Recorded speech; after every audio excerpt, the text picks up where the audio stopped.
So this is how you can extract audios from videos in CapCut PC. Hey everyone, welcome to our guide for CapCut. Today you will learn how to extract your audio from your video. So let's say you have a video right here in a project in CapCut. What you're going to want to do is just tap on the video. As you can see, there are those audio wavelengths that you can see right here.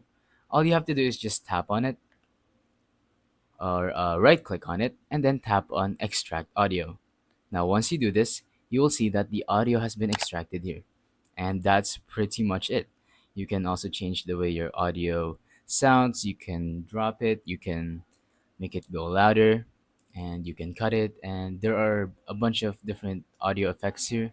Like you can make it fade in or fade out. And that's pretty much it.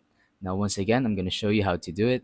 Just right click, extract audio, and the audio will be here. So that's pretty much it for this video. Thank you for watching. Don't forget to leave a like, subscribe, and let us know in the comments if the tutorial worked or if you have any questions. Thank you and goodbye.